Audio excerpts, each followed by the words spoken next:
आज मेरे भैया ध्यान रखना कि इधर कहा कि कोई ऐसा अनुरागी है जिसने अनुरागिन किया मुझे, और मन उलझा उस बैरागी पर जिसने बैरागिन किया मुझे।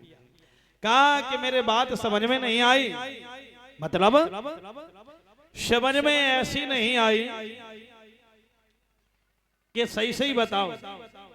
कहा कि अथवा उन भोले और बाबा के हो, अथवा उन भोले और बाबा के, और भोले से नाम बुलाती हो, अथवा उन भोले बाबा के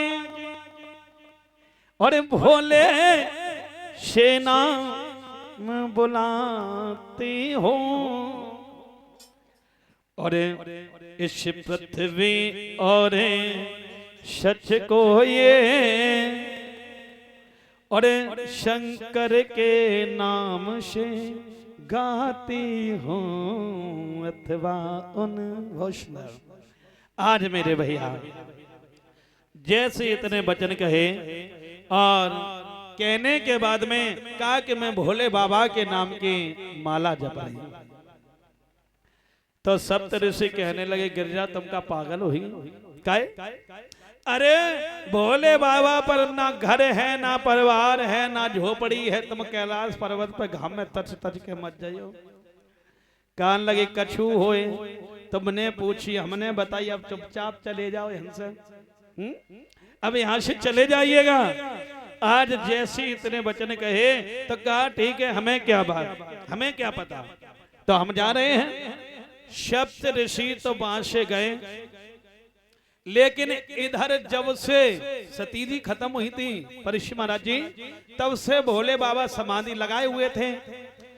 तो भोले बाबा की जैसी आंख खुली तो सामने से देखा कि देवता ही देवता आ रहे हैं, साथ में ब्रह्मा जी हैं, सप्त ऋषि हैं, और भाग करके पहुंचे हैं। कहा कि प्रभु भोले बाबा आप एक कृपा कीजिए। क्या? ब्रह्मा जी ने कहा कि भोले बाबा आप एक कृपा कीजिए। कृपा कैसी? कि एक तारक नाम का राक्षस है और वो दिन प्रतिदिन देवी देवताओं को सता रहा है, उसको मारने के लिए कुछ उपाय सोचिए। तो ब्रह्मा जी ने देवताओं से धीरे से कहा और भोले बाबा से कहा। भोले बाबा ने कहा हम क्या कर सकते हैं, इसमें राक्षस है तो उसका वध कर दो। तो कहा कि उसका वध और कोई नहीं कर सकता है आपके सिवा। मतलब ये है कि आपका बेटा ही मार सकता है। कहा मेरा बेटा, हमारी तो शादी भी नहीं हुई, अरे पहले शादी होगी उसके बाद पुत्र होगा, बहुत समय हो जाएगा, तुम लोग एक भी बचने वाले नहीं हो, जाओ मार दो जा करके। तो और तो कोई नहीं बोले। धीरे से सप्त ऋषि बोले प्रभु हमारी बात मान लो कि तुम शादी कर लो। कहा कि भोले बाबा तुम शादी कर लो। भोले बाबा ने हाथ जोड़ कर कहा हे सप्त ऋषियों, होशियार रहना, हर बात के लिए कहना लेकिन शादी के लिए मत कहना। क्यों? क्योंकि जब हम शादी कर लेते तो हम कछु कर ना पाते, व्यस्त रहते हैं, ना तो भगवान का भजन हो पाता, ना कुछ कर पाते, ना कहीं जा पाते हैं। पहले मेरी सती जी थी तो वे व्यस्त बनाए रहते हैं, दासा ब्याह ना करें और फालतू के खर्चा बढ़ जाते हैं। क्यों ऋषि भाई? और परीक्षित महाराज जी जैसे इतने वचन के, और ये भी बात सत्य है जैसे भोले बाबा कह रहे हैं कि ब्याह ना करिए, ब्याह के बाद कछु ना कर पाए और परेशान रहते हैं। तो सही बात है कि झूठी? सही बात है। सो कैसे? परीक्षित महाराज जी कह रहे हमें पता है कि हम हाँ व्यस्त बने रहते, और जब सही बात है कि ब्याह करके फिर कहूँ 4 दिन ना रह सका तो ऋषि भैया हैं? हाँ, और वैसे हम बढ़िया हैं क्यों ऋषि भाई परीक्षित महाराज जी, हम बढ़िया हैं जो कि शादी ना करी, टेंशन फ्री है, चाह घूमो, राधे कृष्णा बोलो है, तभी मथुरा जी बने रहते हैं। शादी हो जाएगी तो हम भी नहीं रह पाएंगे, फिर हम भी गुरु जी की सेवा नहीं कर पाएंगे, क्योंकि फिर देवी जी की सेवा करो घर। अभी सच बता रहे मेरी माँ के पिताजी ने और माताजी ने जबरदस्ती कहा कि बेटा माताजी ने कहा कि हम पर भी बुढ़ापा होने वाला है तो 2 रोटी की तो व्यवस्था कर ही दो। तो मैंने कहा ठीक है, तो रिश्ता वाले आए, शादी पक्की हो गई, मैरिज हो गया, सब काम हो गया। और जैसे ये ड्रम वाला सिस्टम चला, ड्रम वाला जैसे सिस्टम हुआ तो मैंने कही पिताजी हम शादी ना कर रहे हैं, बिना शादी के बढ़िया है। हाँ, बिना शादी के बढ़िया है, तो ब्याह कैंसिल कर दो। सही बता रहे। और सोच लिया अगर शादी करें तो कह दिए कि तुम काऊ को चाहती तो ना, नहीं तो पता करे सब खर्चा होगा फिर भी चलेंगी देवी जी। बोलिए गोविंद भगवान की। आज मेरे भैया ध्यान रखना, जैसे इतने वचन कहे और कहने के बाद में शत ऋषियों से कहा कि हम शादी नहीं करेंगे, कुछ कर नहीं पाते, तो कहा कि प्रभु कर लो, शादी कर लो। तो भोले बाबा ने कहा अच्छा ये बताओ कि हमारे साथ शादी वाला करेगा कौन? कहा हाँ ये बात मानी कि हिमांचल की बेटी गिरजा आपके नाम की माला जप रही है। तो भोले बाबा कहने लगे ऐसा तो नहीं कि धोखे से नाम निकल गया हो। तो नहीं, अच्छा जाओ जाकर के पूछ करके आओ। सप्त ऋषि भागे गिरजा के पास गए, और जब गिरजा के पास में गए तो गिरजा से कहा कि हे गिरजा तुम छोड़ दे भोले बाबा की रटनिया। तो गिरजा बोली तुम फिर आए गए, अभी समझाया जाओ यहां से, मैं किसी की बात नहीं मानूंगी। तो जैसे इतने वचन कहे कहीं ठीक है भोले बाबा ने भेजा है, जाओ।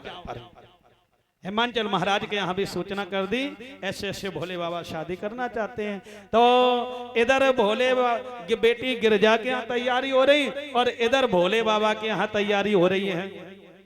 जब तैयारी हो रही थी तो भोले बाबा ने कैलाश पर्वत पर देवियां पहुंच गईं भोले बाबा को सजाने के लिए। जब भोले बाबा को सजाने के लिए देवियां पहुंची तो एकदम से ध्यान रखना,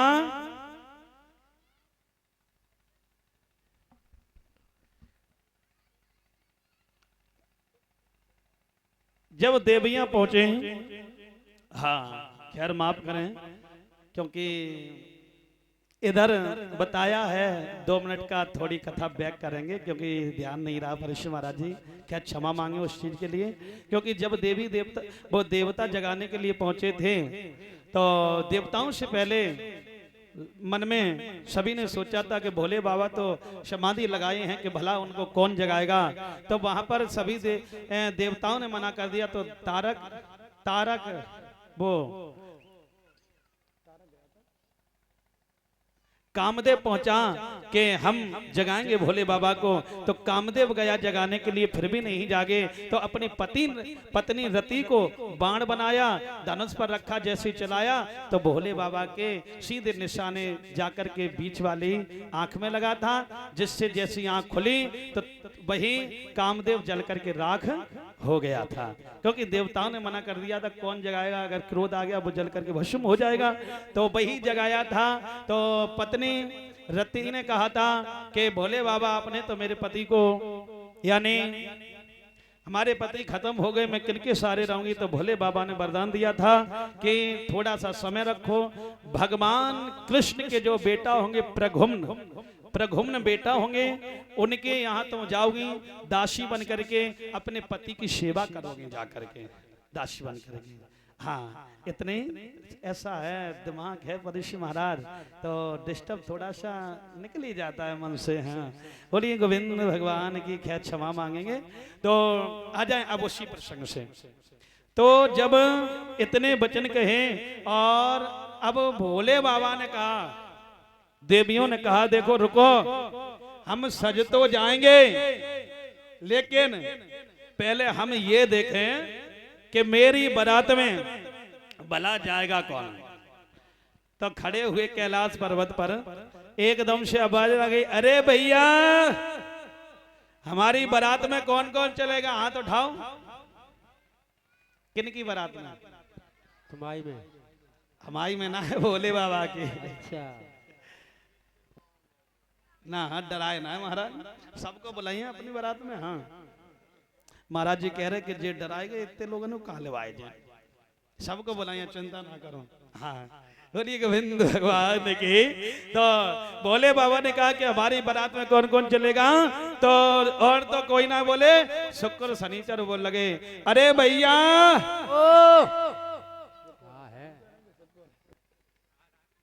एकदम शनिचर भैया बोल पड़े, शुक्र शनिचर के अरे प्रभु हम चलेंगे। और जैसे कहा कि हम चलेंगे